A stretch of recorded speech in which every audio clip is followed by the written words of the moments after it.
Hi, everybody. Steve Dunn, Natali Marmion, PNC Live Studio. We are back today, and we always have fun guests. We do. We have an exciting guest today with lots to talk about, and I haven't seen her for a while. Okay. So this can be fun. Doesn't matter. Yeah, absolutely. Christine Drazan's here today. Welcome. Thank you for having me. It's great to meet you, and it's great to see you, Yes. as always. How are things?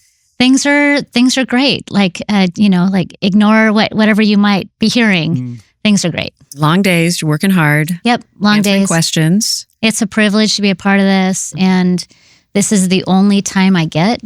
These are the only days available for this conversation with Oregonians, and I don't want to miss any opportunity to talk to anybody that's willing to talk to me. You have been a state senator, state representative. You are running for governor on the Republican side, Republican nomination. You got the same in 22.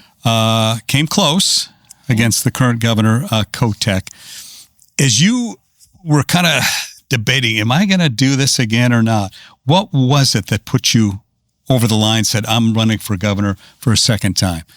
It was probably two things. The first was really the state isn't any better.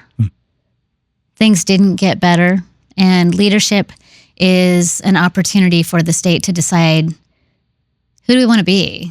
Like, what are our values? What's the big vision? What's the big idea? Oregon has such an incredible, storied history of big ideas. And sometimes those have been knocked out of the ballpark, public beaches, and sometimes they've been decriminalization of hard drugs. And not everything that comes out of our state, it needs to be sustained and replicated. But we haven't had big ideas for a while that have served the people.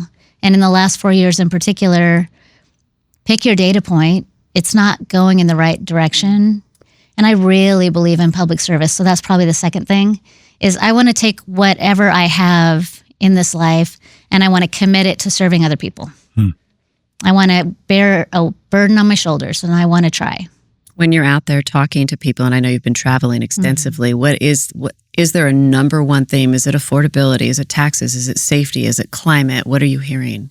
It is absolutely affordability everywhere I go. Okay. People are feeling so frustrated with how they just feel like they can't make ends meet, and they don't understand what the change has been. Because it's always been a little bit expensive to live here. Now it feels unmanageable levels for folks. Utilities have gone up considerably. But you also have housing is higher and more expensive here than other places. But the other part of that is, you might think that as a Republican, everybody would come up to me and say, I want lower taxes. And there are certainly areas where they say, this is crazy. The estate tax is a disincentive for me to stay. I'm taking my entire life and I'm going to Nevada, and because I love my family, and I'm not going to let them give me nothing to leave to them. That happens. But what they're actually saying is that they want to see a return on the investment for the money they are giving. They just feel like we're paying so much in taxes, and I know that that's my responsibility as a citizen. I'm going to support, public services and good infrastructure and strong schools, but our schools aren't delivering for kids. Our roads and bridges are not more safe today than they were before tax increases. They're just looking across our state saying, nobody's accountable for this stuff, and nobody is delivering results for me. I would say that affordability is really tied to this idea that if it's going to be this expensive, it should be extraordinary. Sure. And it's not. Yeah. We had a couple of guests earlier in the real estate industry, and we said, commercial side. And what would make things better for downtown? They said, taxes. What can you do as governor to improve that situation? Well, on the tax side specifically, that requires legislative partners. If we're talking about adjusting taxes that are built into Oregon statute.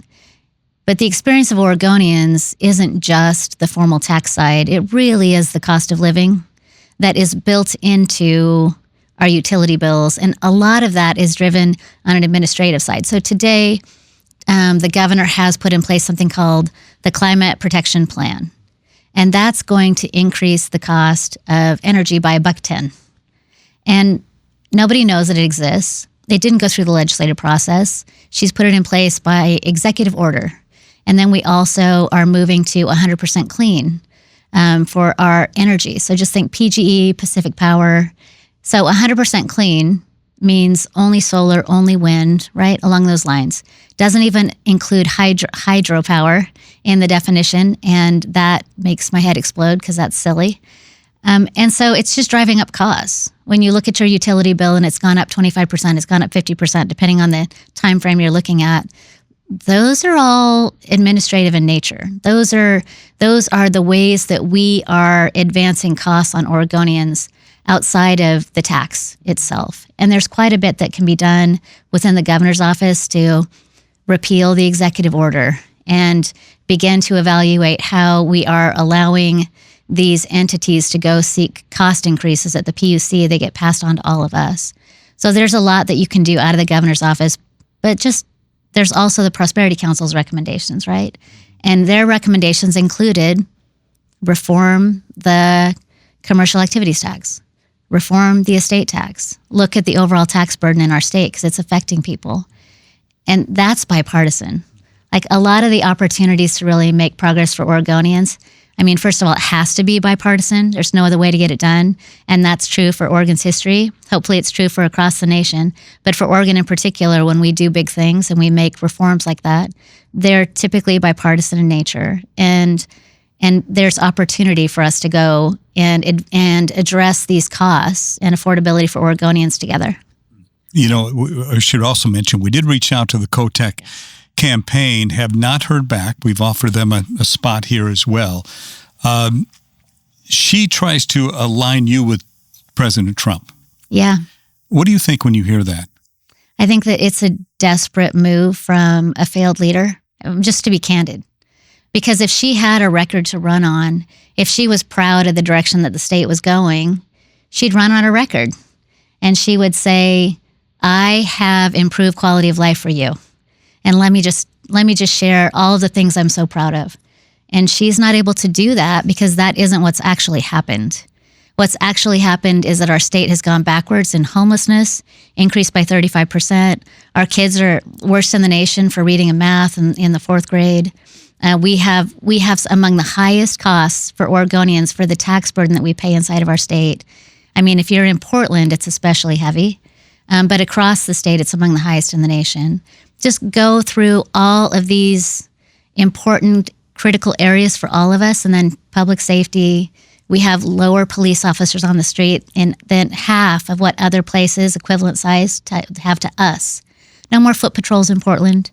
So if someone is acting out naked and punching people at the waterfront, it takes a long time for police to respond.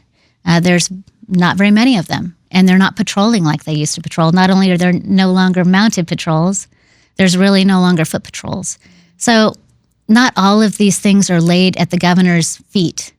Some of these are city, some of them are county. But what we have is a lack of leadership across all of these categories, which is why the governor is looking to the President of the United States, a figure that did not carry Oregon and is divisive in my home state. And so her best shot at trying to distract people from her own record is to try to do guilt by association. And so that's what the campaigns come down to. Exactly. So what is your path to victory with all the things you just described? And we know that's why she is focusing on that within Multnomah County, especially, but the entire state. Yeah. How do you turn that voter, the Democrat voter who is very... Even there, we know so many of them who are so upset with the direction of the state. They are willing to listen to somebody else, but they are so anti-Trump, they will not vote a Republican on the ticket no matter what. Yeah. You know, there absolutely are people that are open-minded about the future of our state that want to focus on Oregon. And those are the voters that I'm going to focus on talking to. I don't need people to change their party registration to know that Oregon needs a change. I don't need anybody to stop being who they are and believing what they believe in their approach and their values. I am not asking for anyone to give up any of that. I'm asking for people to demand results from the leaders that they have elected. When you look at the odds of a Republican winning the governor's seat, it's Ficatilla in the 1980s. But you see a moment now where maybe we're at a place in this state, and really Portland too, because a lot of people think of Oregon, they think of Portland and the issues that we're facing here, and think maybe this is the time. Is that what you're hoping? These folks go, we've had enough, we're going Republican. Well, I'm hoping that people embrace a bigger vision for the future and that they aren't going to be satisfied with mediocrity and failure. I'm asking Oregonians to dream bigger and hope bigger, that it is possible for Oregon to be the incredible state that it's capable of being, and that the people that are here deserve better than what they're getting.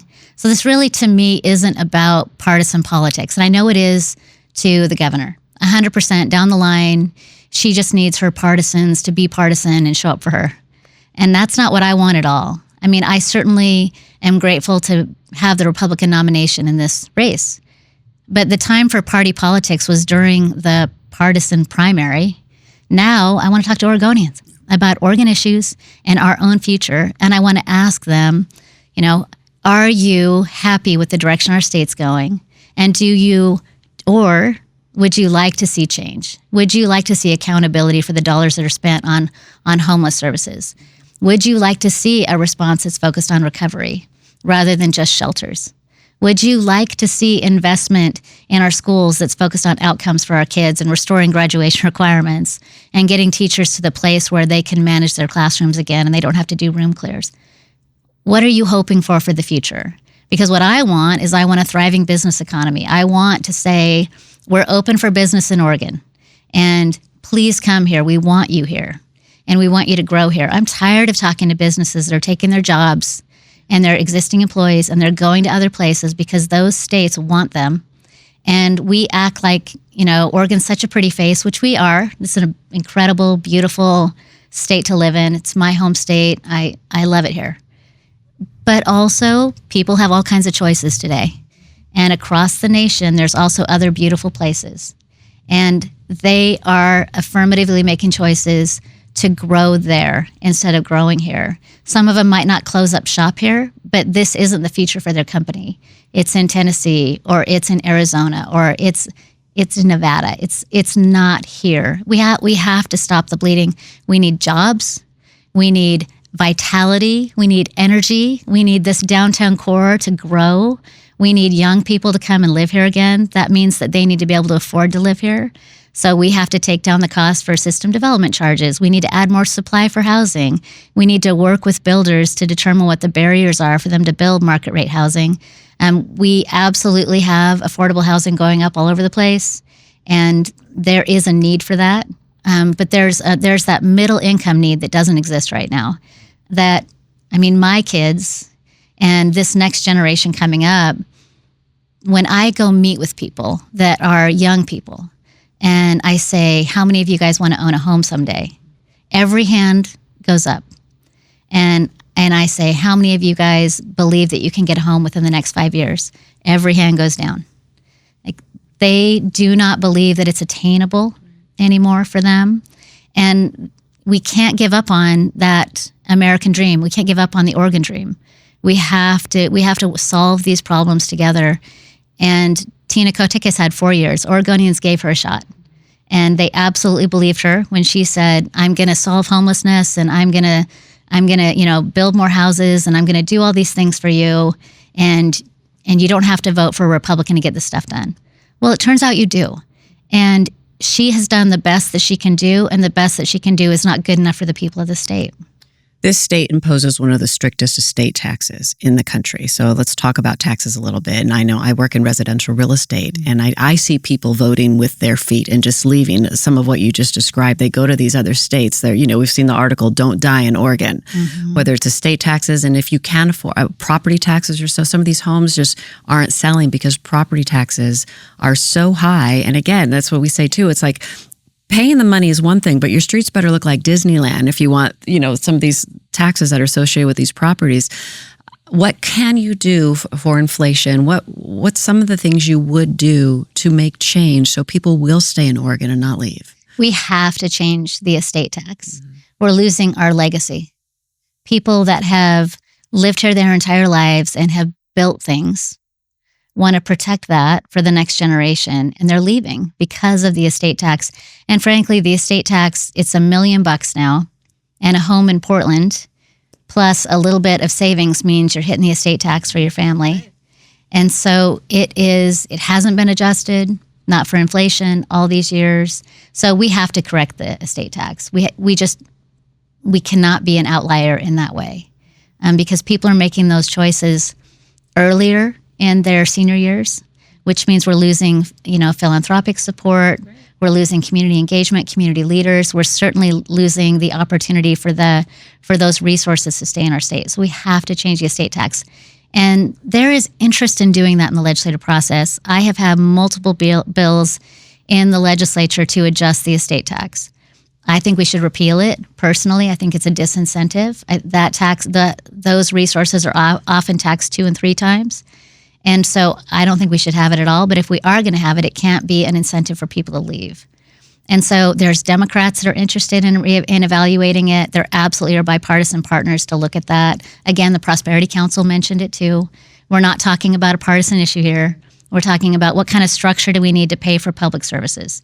And is this mechanism the right mechanism, or is it having unintended consequences? And at $1 million, it's absolutely having unintended consequences. Let me ask you this. Say you do win the governor's seat. How challenging is it going to be to get things done with a legislature full of Democrats?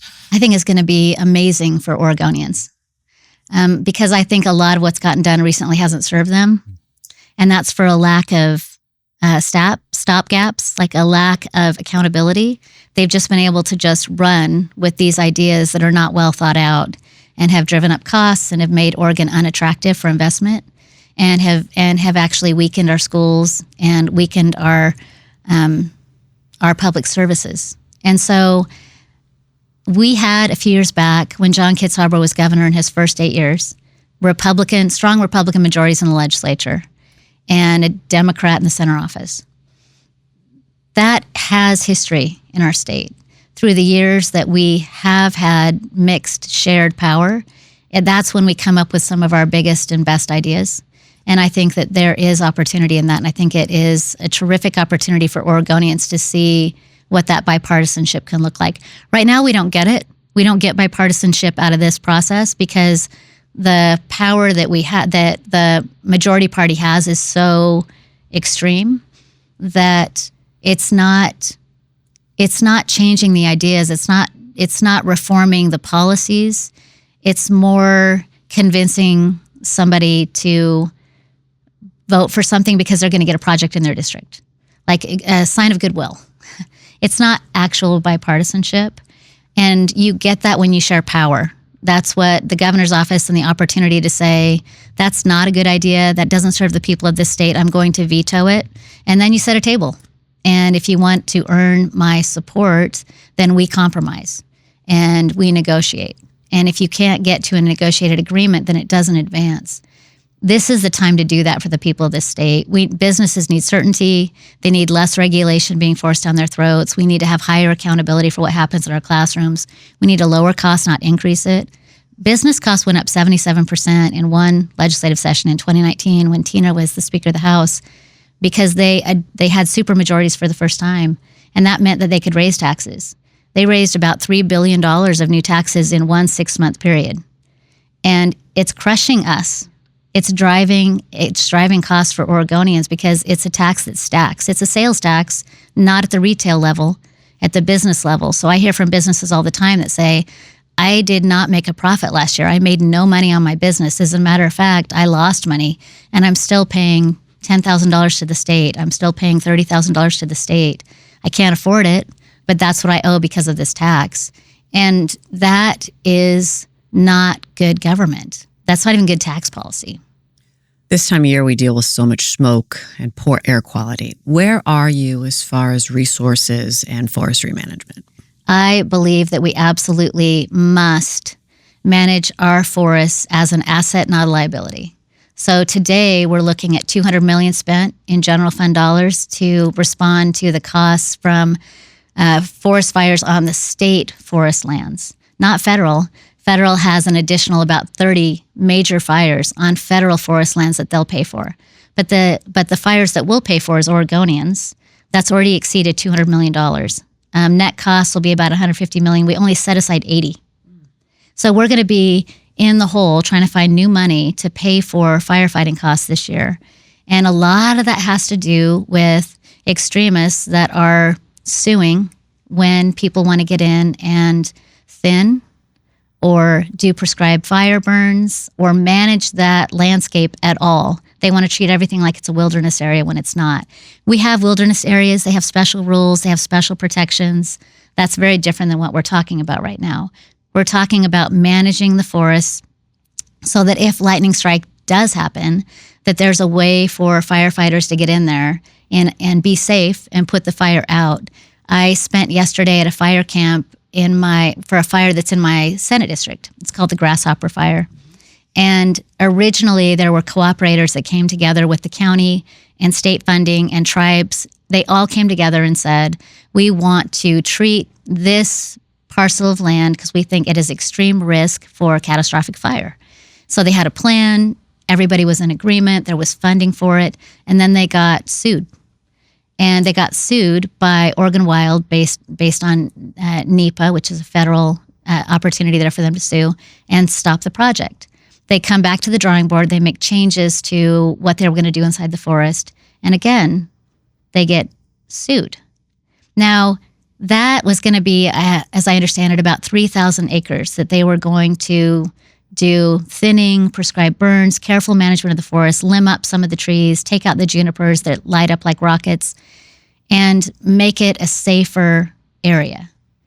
Instead, that 3,000 acres and all of that habitat and all of the streams that run through all of it is charred, burned. It's now a 100,000 acre fire. And it took out a lookout on Mount Hood.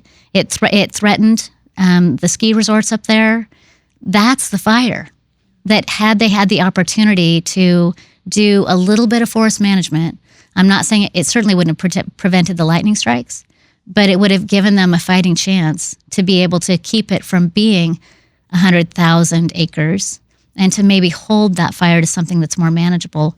Right now, when I toured the fire camp yesterday, we're talking 1,600 individuals, some international, and certainly a lot from California, volunteer firefighters, people from local jurisdictions. There were folks from Portland, folks from Kaiser, just all over the state coming together at this fire.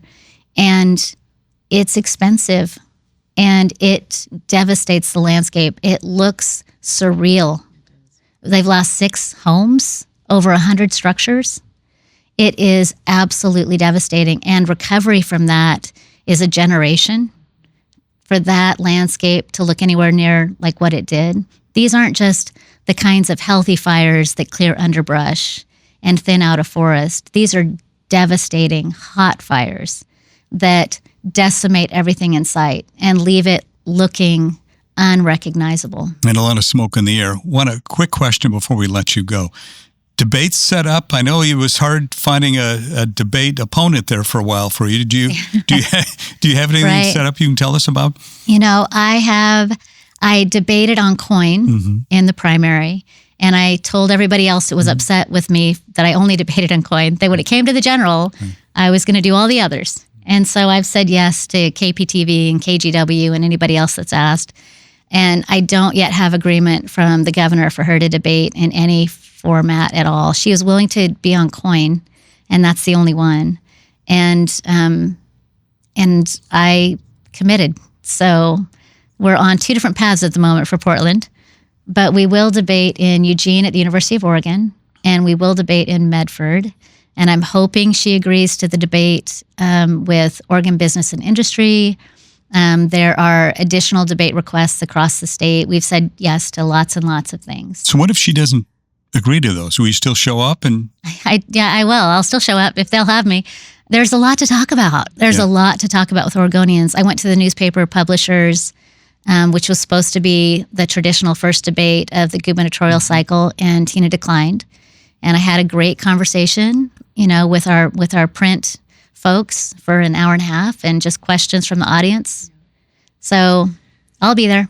There is so much more to talk about. I'd love to dive into about 8 more topics with you for sure. So maybe we'll hear you talk about them, right, in the months to come. And we'll bring Thank you back you. on again as well. Yes. And again, we have thank extended you. invitation to the COTEC camp. Yes. Haven't heard back from them yet, but hopefully we will. Christine, always nice seeing you. Yes, Thank you for your having time. me. Absolutely. Thanks for coming by. We appreciate you squeezing us into your busy day. Happy to do it. She's Happy busy. to do it. This is delightful. This setting is fantastic, guys. You are always welcome back. And if you play the piano, you can come back even more than that. Chopsticks. All the time. Chopsticks. Thanks for watching, folks. We appreciate it. Christine Drazan is here. We'll see you later on. You have a great day. Bye-bye. Never miss an episode of Steve Dunn and Natalie Marmion Off the Air. Stream every episode at KXL.com or listen wherever you get your podcasts on all major podcast platforms. Whether you're at home, on the road, or on the go, it's never been easier to hear the conversations with the people who have helped shape Oregon and Southwest Washington.